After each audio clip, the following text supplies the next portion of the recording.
본문의 말씀을 가지고 끝없는 인간의 불순종, 끝없는 하나님의 사랑이라는 제목으로 말씀을 나누기를 원합니다. 오늘은 민수기 큐티 말씀인데요. 먼저 14절부터 22절까지 이 말씀을 소제목을 달자면 이렇습니다. 모세의 요청, 에돔 왕의 거절. 모세의 요청, 에돔 왕의 거부. 그리고 23절부터 29절까지 말씀은 아론의 죽음, 하나님의 높이심, 아니면 사명의 계승이라고 해도 좋겠습니다.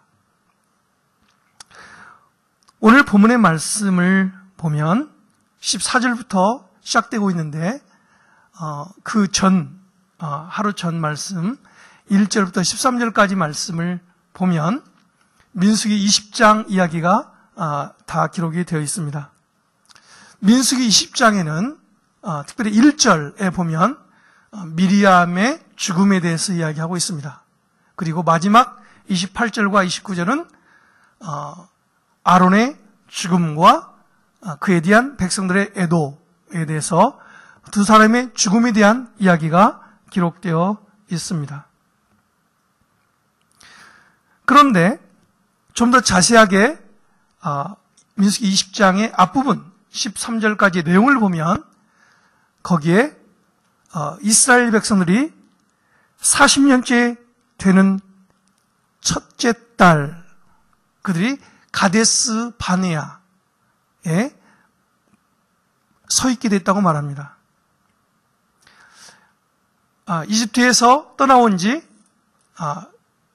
2년이 지나갈 때 하나님은 그들에게 이동을 명령하셨죠. 그러나 그들은 결국에는 하나님의 말씀이 불순종하여 광야길을 걷게 됩니다.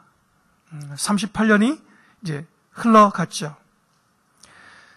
그런데 여러분 생각해 보세요. 38년이라는 기나긴 시간을 돌고 돌다가 원점, 그들이 광야에서 머물렀을 때 하나님께서 들어가라고 했던 그 땅, 이제 약속의 땅에 들어가야 될 그 입구에 와서 반역함으로 인해서 약속의 땅에 들어가지 못하고 광야 생활을 38년을 하게 되었다.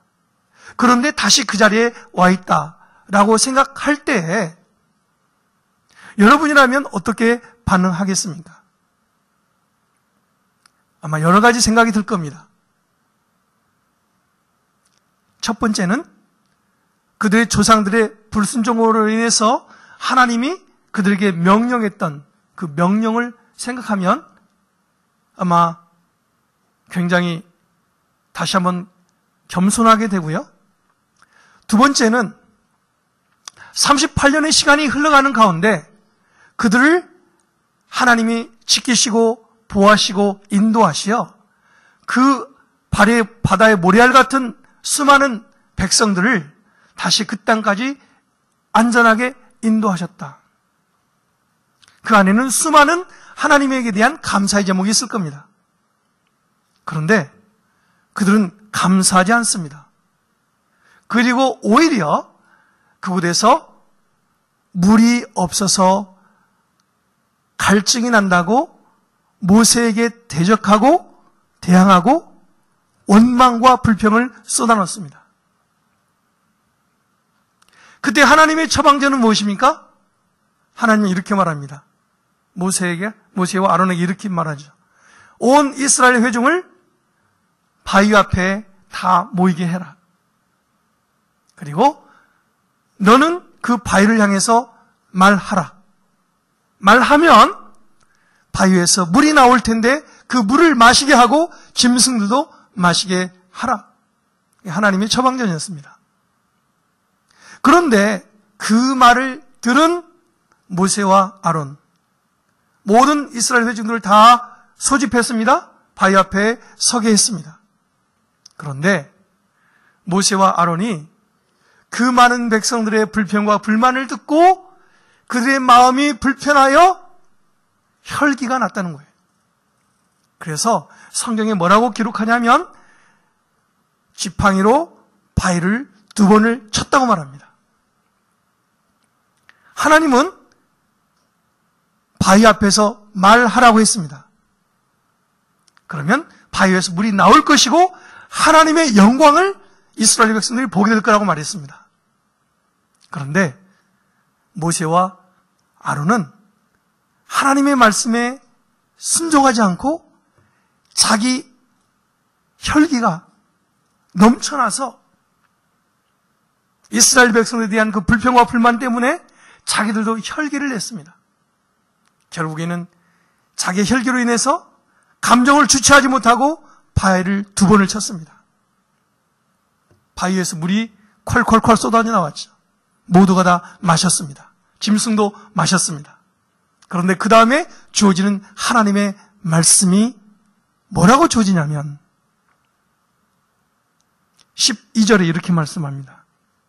민수기 20장 12절에 이렇게 말씀합니다. 너희가 나를 믿지 못해서 이스라엘 자손들 앞에서 내 거룩함을 나타내지 못했으니 너희가 이 회중을 내가 그들에게 주는 땅으로 데리고 들어가지 못할 것이다. 라는 하나님의 준엄한 이야기를 듣게 됩니다. 너희가 나를 믿지 못해서 이스라엘 자손들 앞에서 내 거룩함을 나타내지 못했으니 너희가 이 회중을 내가 그들에게 주는 땅으로 데리고 들어가지 못할 것이다. 여러분, 그 말을 들은 모세와 아론의 심정이 어땠을까요? 지금 40년의 시간을 흘러가면서 20세 이상이었던 백성들은 다 죽어갔습니다. 그 20세 이하가 되었던 어린 자녀들이 장성하여 이스라엘 사회의 주류가 되었습니다. 그런데 40년이 흐르고 나서 40년 전과 후를 비교해 봤더니 그들은 하나님 앞에 여전히 불순종하고 여전히 불평과 불만으로 가득했다는 거예요. 그들에게는 감사가 없었어요. 그래서 계속 지도자에게 대적하고 불평합니다. 그때 그들은 결국 혈기를 다스리지 못함으로 또 하나님을 믿지 못하기 때문에 불평과 불만이 쏟아졌기 때문에 그 결과로 아론과 모세는 약속의 땅에 들어가지 못한다는 심판을 받게 됩니다. 그런데 오늘 말씀 14절부터 쭉 29절의 말씀을 보면 그럼에도 불구하고 여러분 그 모세의 심정이 얼마나 힘들었을까요? 인간적인 고뇌가 얼마나 깊었을까요? 그런데 오늘 본문의 말씀에 보면 그런 표정은 잘 보이지 않습니다. 그리고 하나님이 이스라엘 백성들을 가나안 땅에 인도하라는 그 부르심의 소명에 대해서 그는 충실하고 있는 것을 보게 됩니다. 그러면서 에돔 왕에게 사신을 보내었는데 이렇게 말합니다.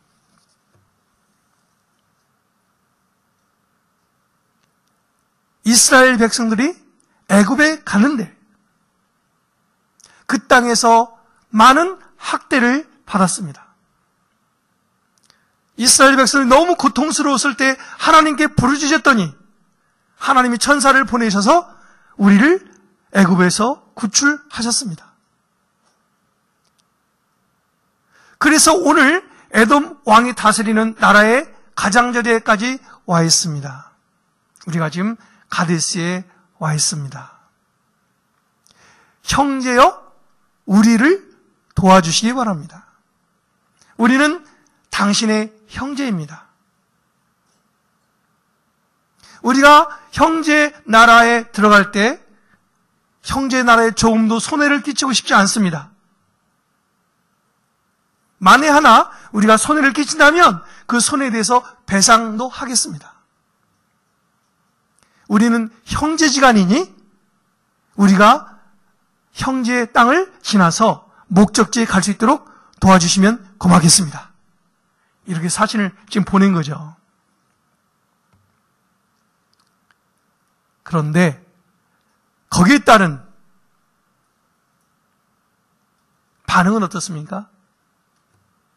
오늘 18절에서 21절에 보니까 에돔 왕은 이렇게 말합니다. 너는 여기를 통과할 수 없다. 내가 칼을 가지고 너희를 대적하러 가겠다.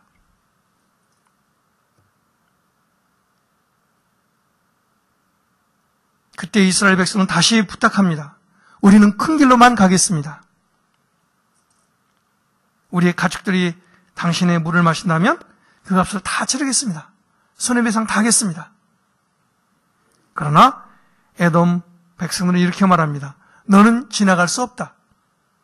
그러고 나서 에돔의 많은 백성들이 강한 손으로 이스라엘을 대적하러 나왔다고 말하고 있습니다. 그때 이스라엘 백성들은 발길을 돌려서 에돔이 허락지 않으니까 이스라엘 백성들이 호르산으로 발길을 돌렸다고 성경은 기록하고 있습니다. 자, 이게 지금 앞부분의 이야기입니다. 그러면 방금 말씀을 나눈 이 앞부분의 말씀 속에서 우리가 무엇을 생각해 봐야 할까요? 첫째, 이렇습니다.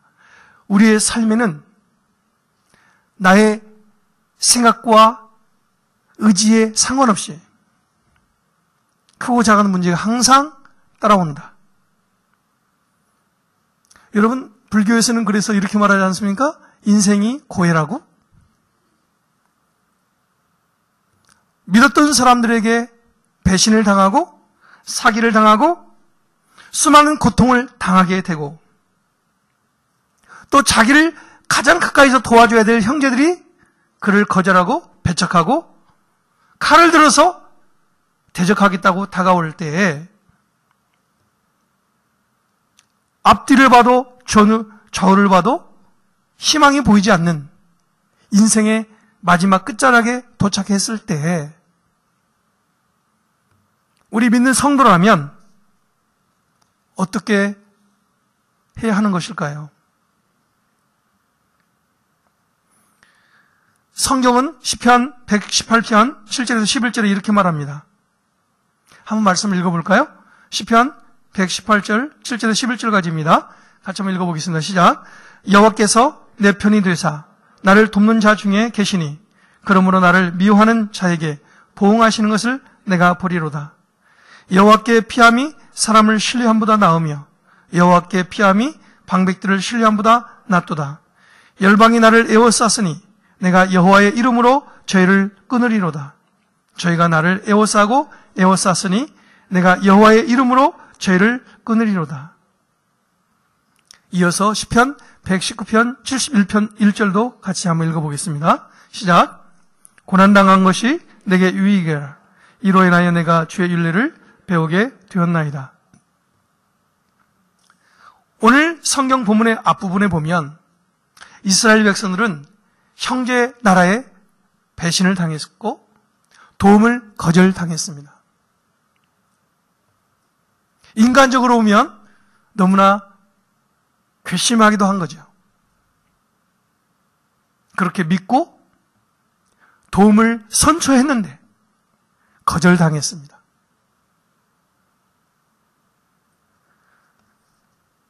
여러분, 우리는 그렇게 여러 가지 생각지 못한 일들이 내 삶에 다가올 때 우리는 누구를 찾고 누구를 바라며 나가야 하느냐? 성경은 말합니다. 사람을 신뢰함보다 하나님을 향해 피함이 낫다고. 그리고 하나님을 향해서 나아가는 것이 방백을 신뢰함보다 낫다고. 때로는 하나님이 나에게 감당하지 못할 만한 어려움과 역경도 주실 때가 있습니다. 그런데 믿음의 사람들의 태도는 그 모든 고난까지도 나를 빚으시는 하나의 과정으로 여기며 나아갈 때에 우리의 삶이 하나님의 은혜를 누리게 될 수 있다는 거죠. 한 예가 있습니다. 제가 예를 들어서 말씀을 나누겠습니다. 미국에서 한 시골에 사는 청년이 있었습니다. 그 청년은 몸이 병약했습니다. 그런데 그 집 앞에 바위가 있었어요. 집 앞에 바위를 지날 때마다 출입이 어려웠어요. 그런데 하루는 하나님께서 꿈에 그에게 나타나서 이렇게 말합니다. 사랑하는 아들아, 너의 집 앞에 있는 바위를 매일 밀어라. 매일 밀어라. 그때부터 그 병약한 청년은 하나님의 꿈속에서 말한 그 말을 믿고 희망을 가지고 매일매일 그 바위를 밀었습니다. 한 8개월이 흘렀습니다. 그런데 갑자기 그때 회의가 들었습니다. 내가 이렇게 매일매일 밀었는데 바위가 얼마나 움직였을까? 하고 자를 꺼내어 재어보니까 1인치도 움직이지 않았습니다. 그래서 그는 하나님께 원망하며 이렇게 말합니다. 하나님, 제가 8개월 동안 헛수고를 했군요. 제가 매일매일 바위를 밀었지만 아무 소용이 없네요. 그러면서 하나님을 원망하고 울고 있었습니다. 그때 하나님이 옆에 다가와서 그렇게 물어봅니다. 너 왜 울고 있니? 하나님 때문에 울고 있어요. 하나님이 바위를 매일매일 밀라고 했는데요. 매일매일 밀었는데 하나도 움직이지 않았어요. 저 8개월 동안 낭비했어요. 헛수고했어요. 그랬더니 하나님이 이렇게 말합니다. 내가 언제 너희한테 바위를 옮기라고 그랬니? 밀라고 그랬지. 너 지금 방에 들어가서 거울에 네 모습을 한번 비춰봐. 그래서 이 병약한 청년이 방에 들어가서 거울에 옷을 벗고 자기 몸을 비춰봤더니 병약한 몸이 아니라 근육질의 남자로 바뀌어 있는 거예요. 가만히 생각해 보니까 8개월 동안 그는 매일매일 밤마다 기침하고 힘들어했던 기억이 없어요. 전에는 그랬는데. 그리고 매일매일 기쁘게 생활했던 시간들이 생각이 났어요. 그때 다 깨달았어요. 아, 하나님이 나에게 바위를 옮기라고 말씀한 게 아니고 바위를 밀라고 그랬지. 이유는 그 과정을 통해서 나를 빚으시려고, 나를 새로운 사람으로 만드시려고 그런 환경을 허락하신 거죠. 그러나 많은 경우의 사람들은 어떤 어려움이 다가오고 내 뜻과 내 방법으로 안 될 때 우리는 불평하고 불만한다는 거예요. 하나님은 바위를 옮기는 게 목적이 아니라 그 병약한 청년을 새롭게 건강하게 만드는 데 목적이 있었던 것이죠. 이스라엘 백성들이 그렇다는 거예요. 하나님은 그들에게 약속의 땅을 계획하시고 그 땅으로 인도해 가시는데 때로는 어려운 일들이 많았죠. 그러나 그 모든 과정은 그들을 강한 군사로 여호와의 군대로 만들어가는 과정인데 그것을 참지 못하고 하나님을 신뢰하지 못하고 상황만 되면 불평과 불만을 쏟아 놓았다는 겁니다.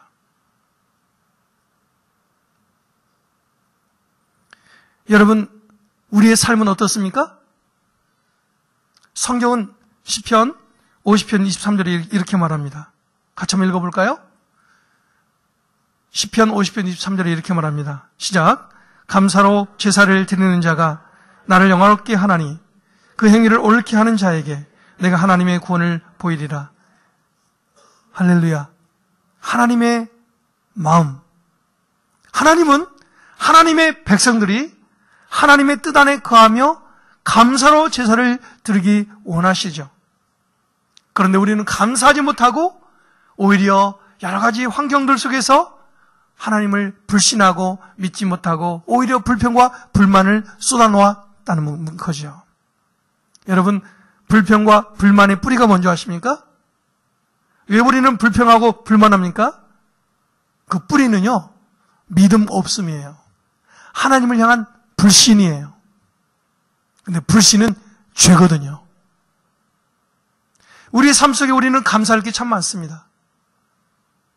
그리고 하나님은 내가 알 수 없는 놀라운 계획 가운데 우리의 삶을 하나님이 인도해 가시는데, 때로는 우리가 조그만한 문제들이 내 앞에 닥쳐올 때 하나님의 위대한 꿈을 보지 못하고 작은 일에 넘어져서 불평과 불만을 쏟아놓는다.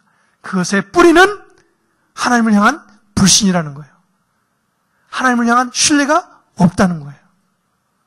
그래서 우리는 감사하지 못하고 오히려 불평과 불만이 많다. 여러분, 우리 자신의 모습은 어떻습니까? 우리는 하나님께 늘 감사하고 있습니까?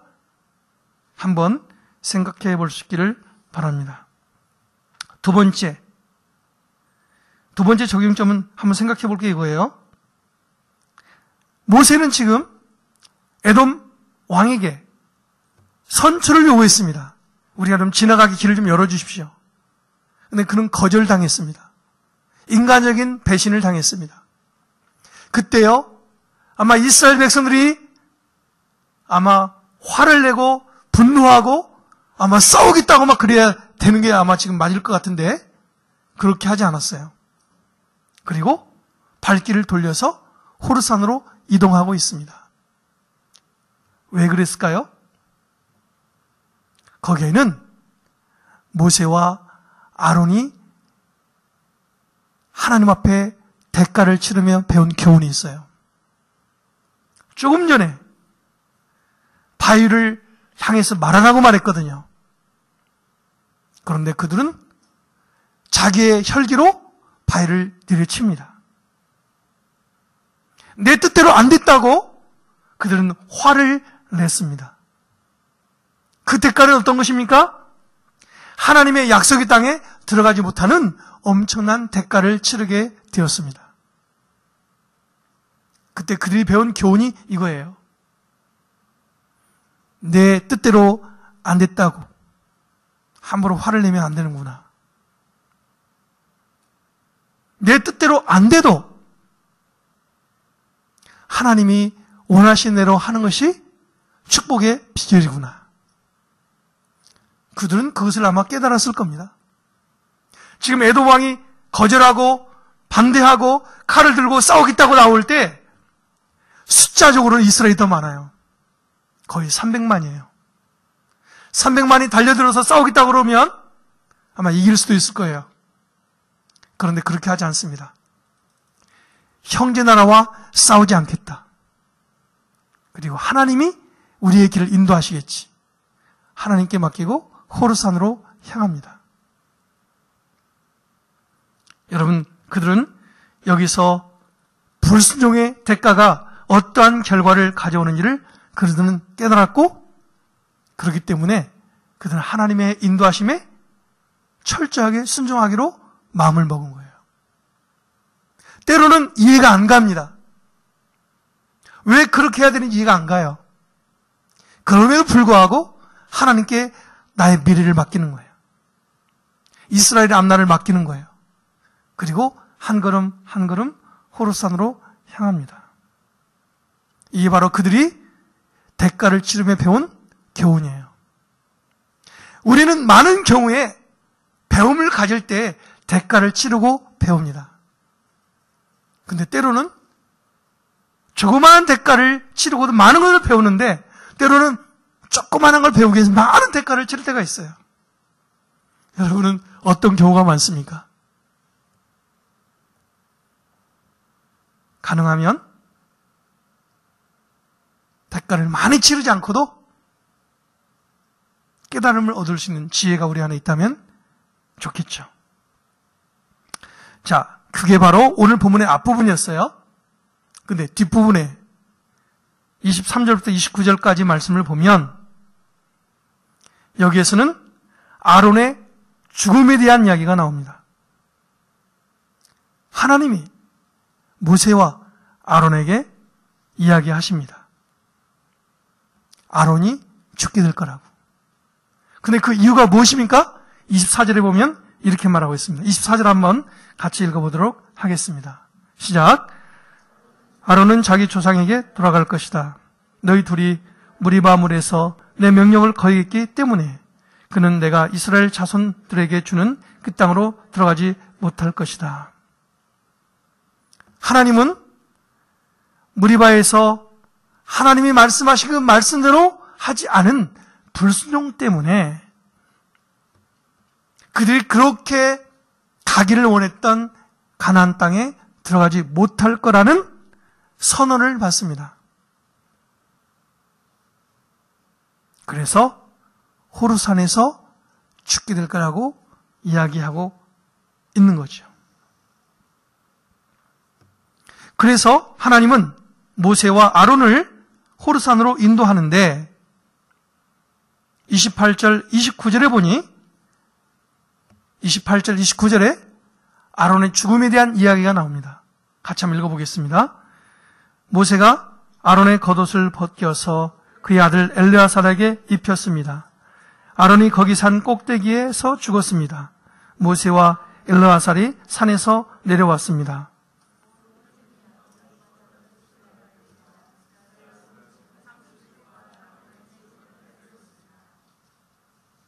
여기서 아론이 죽게 되었다. 아론의 죽은 나이가 123살입니다. 그런데 하나님이 말씀합니다. 모세에게 이야기하죠. 아론의 겉옷을 벗겨서 그의 아들 엘리야살에게 입혀라. 제사장들이 입었던 겉옷, 그것은 그의 직임과 사명을 의미합니다. 하나님의 제사장들은 겉옷을 입어야 되었습니다. 그 이야기가 엘리야와 엘리사 이야기에도 나옵니다. 엘리야가 입었던 겉옷을 불병거를 타고 올라갈 때 그의 겉옷이 떨어졌죠. 그 옷을 들어둔 엘리사가 그 옷으로 물을 가릅니다. 그리고 엘리야에게 임했던 영이 엘리사에게 임하게 되었죠. 그 겉옷을 취하게 되니까 엘리야의 사명이 엘리사에게 전해진 거예요. 오늘 여기서 아버지 아론의 죽음과 동시에 그가 입었던 겉옷이 아들 엘리야살에게 입혀집니다. 그것은 무엇을 상징합니까? 아버지의 사명이 아들 엘리야살에게 계승되었다. 아버지의 죽음은 또 다른 아들을 통해서 하나님의 사명이 이어지고 있다는 것을 이야기하고 있습니다. 이때 아론의 나이 123살. 그러나 그때까지 그는 걷지를 못하거나 행동이 불편하거나 어떤 그런 현상이 없었어요. 여러분 얼마나 놀랍습니까? 그런데 그의 겉옷이 벗어지자 그가 영원히 떠나게 되었다는 거예요.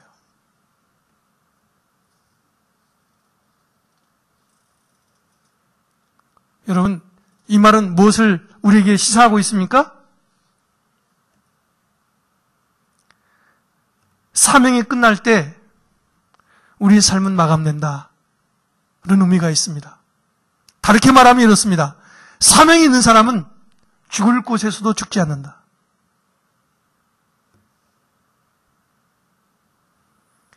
여러분, 저는 아론의 죽음을 보면서 와, 정말 부럽다. 제가 늘 생각하는 나의 인생의 한 마지막 부분의 그림이 아론의 그림이거든요. 제가 늘 생각하는 내 삶 속에 하나 구호가 있습니다. 제가 사역을 섬기면서 깨닫게 된 건데요. 그런데 스스로 이런 제 마음속에 구호가 하나 있습니다. 걸어서 천국까지 라는 구호입니다. 많은 어르신들을 섬기다 보면 연로하시게 되고 기력이 쇠하고 또 노화와 질병으로 인해서 병원 신세를 지게 됩니다. 그래서 어떤 분은 목에 관을 삽입해야 되고 그날부터 말도 못하고 먹지도 못합니다. 그리고 오랜 시간 동안 고통을 당하다가 세상을 떠납니다. 그런 경우를 많이 보았습니다. 그때마다 가장 부러운 사람이 누구일까? 저는 속으로 다짐해 봅니다. 건강하게 주일 하다가, 주일 열심히 하다가 내 사명이 끝남과 동시에 하나님의 부르심을 받는다면 얼마나 멋진 인생인가.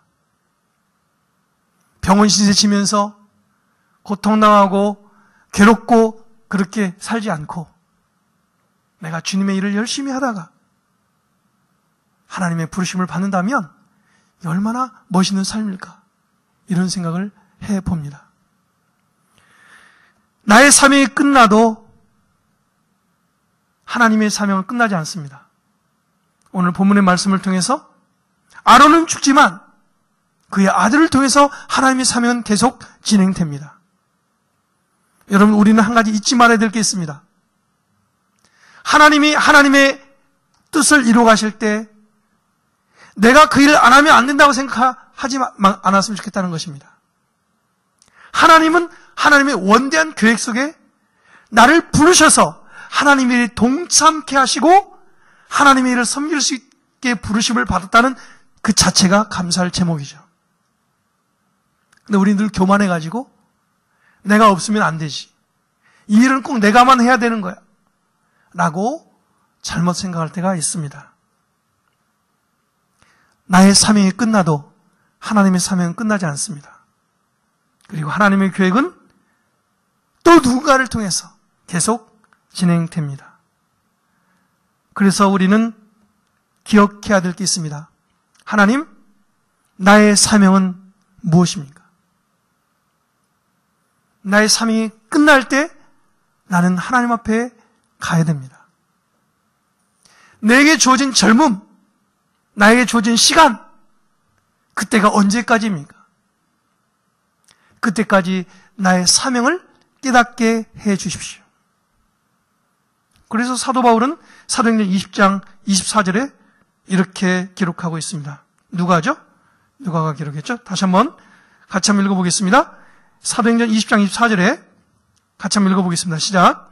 나의 달려갈 길과 주 예수께 받은 사명, 곧 하나님의 은혜의 복음을 증거하는 일을 마치려 하면은 나의 생명을 조금도 귀한 것으로 여기지 아니하노라.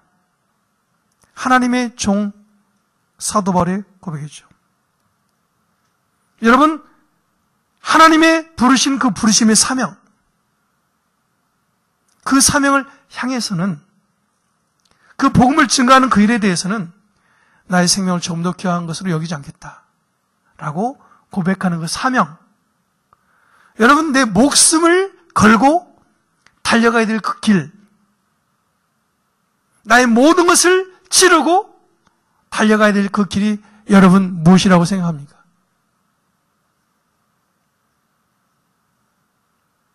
성경은 말씀합니다. 하나님의 은혜의 복음을 증거하는 그 일. 나는 무엇입니까? 하나님이 왜 나에게 하나님의 자녀된 권세를 허락해 주신 겁니까? 왜 나를 하나님 부르셨습니까? 오늘 이 본문의 말씀을 통해서 다시 한번 나의 달려갈 길이 무엇인지, 나의 사명은 무엇인지 한번 생각해 볼 필요가 있다고 생각합니다. 오늘 마지막 절에 보면 29절에 이렇게 말합니다. 온 회중이 아론이 죽었다는 소식을 알게 되자 이스라엘 온 집안은 30일 동안 아론의 죽음을 애도했습니다. 여러분, 보통 사람이 죽게 되면 7일간을 애도합니다. 7일간을. 근데 여기서는 30일을 애도하도록 하나님이 허락하셨다는 것입니다. 그 광야에서 30일을 애도하도록 하나님이 허락하셨다. 왜 하나님이 허락하신 거예요?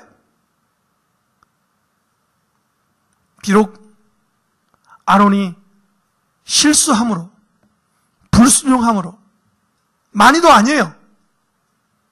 한 번 불순종함으로 약속의 땅에 들어가지 못한다는 심판을 받고 죽어야만 되었지만 그의 죽음 앞에 하나님이 그를 높여주십니다. 이스라엘 백성들로 하여금 사랑과 존경을 받도록 높여주십니다.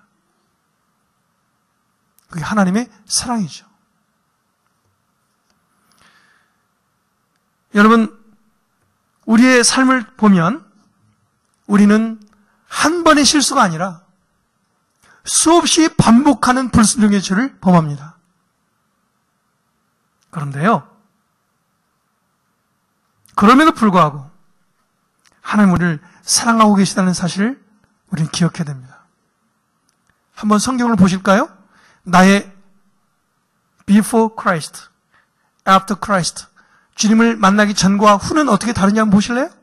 에베소서 2장 2절에서 5절까지 말씀을 한번 읽어보도록 하겠습니다. 제가 먼저 읽겠습니다. 교독합니다. 그때 너희가 그 가운데서 행하여 이 세상 풍속을 쫓고 공중의 권세 잡은 자를 따랐으니 곧 지금 불순종의 아들들 가운데서 역사하는 영이라.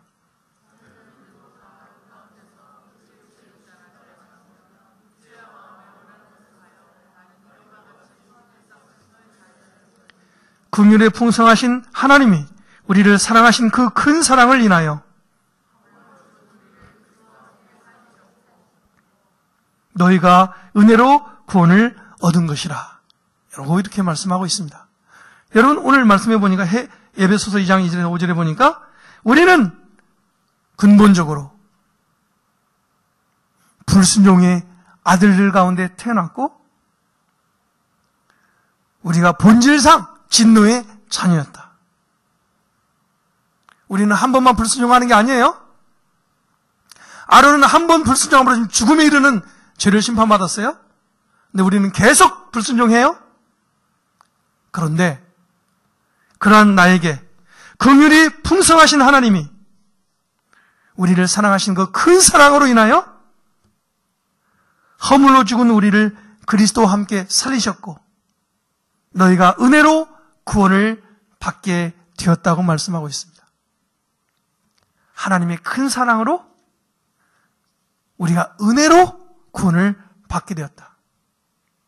그러니 우리가 얼마나 하나님께 감사할 게 많습니까? 또 예수 그리스도를 믿음으로 우리 어떤 일이 생기는지 또 한번 성경은 말씀합니다. 골로새서 1장 13절 14절도 같이 한번 읽어보겠습니다. 한 목소리를 읽어보겠습니다. 시작. 그가 우리를 흑암의 권세에서 건져내사 그의 사랑의 아들의 나라로 옮기셨으니 그 아들 안에서 우리가 구속 곧 주사함을 얻었도다. 여러분, 예수 그리스도를 믿고 나니까 우리가 흑암의 권세에서, 어둠의 권세에서, 사탄의 권세에서 노연함을 받아 하나님의 아들의 나라로 옮겨졌다. 우리 이름이 생명책으로 옮겨져서 나의 이름이 생명책에 기록되어 있다라는 것입니다. 그 아들 안에서, 예수 그리스도 안에서 구속, 곧 죄사함을 받았다. 구속, 나를 구원하시기 위해서 대가가 지불되었다. 그래서 나의 모든 죄값이 다 치러졌다. 내가 죄가 있는데 내가 죄 없다고 그렇게 일컬음을 받았다. 은혜 받은 자죠. 바로 여러분, 내가 바로 그런 사람이라는 거예요. 그러니 이러한 놀라운 은혜 받은 자, 하나님의 택함을 받은 자, 하나님 나라의 일꾼으로 부름받아 동역하며 살아가는 하나님의 성도로 사명자의 길을 걸어가는 자, 바로 그 부르심 안에 우리가 있다는 거예요. 여러분, 그렇다면 우리는 얼마나 많이 감사할 게 많습니까? 얼마나 기뻐해야 됩니까? 여러분, 매일매일 그 부르심 앞에 감사하고 있습니까? 기뻐하고 있습니까? 왜 아멘 소리가 없죠? 우리는 하나님의 부르심 안에 기뻐하고 감사해야 될 이유가 엄청나게 많습니다. 불평하고 불만할 게 아니라 감사로 제사를 드릴 때 하나님을 감동케 하고 그로 말미암아 하나님이 우리에게 구원을 이루시겠다는 약속의 말씀을 생각할 때 우리는 우리의 삶을 통해서 매일매일 나에게 구원을 베푸시고 은혜로 주신 이 구원에 감사하고 기뻐하며 하나님의 그 부르심의 사명이 무엇인가를 늘 기억하며 나의 삶을 주님의 비전에 동참하고 그 일에 헌신하는 복된 삶이 될 수 있기를 주의 이름으로 축원합니다. 여러분, 우리는 사명자입니다. 나의 사명이 맞춰질 때 하나님 우리를 다 부르실 거예요. 그때 후회함이 없는 하나님의 부르심 앞에 우리가 담대하게 넉넉하게 천국에 이를 수 있기를 주의 이름으로 축원합니다. 그리고 걸어서 천국 가시기 바라고요. 체력 관리 잘 하시기 바랍니다. God bless you. 우리 찬양하겠습니다. 우리 찬양 한 곡 드릴 때 나 주님의 기쁨 되기 원하네. 우리 같이 다 같이 자리에서 일어나셔서 이 찬양 하나님께 올려드리겠습니다.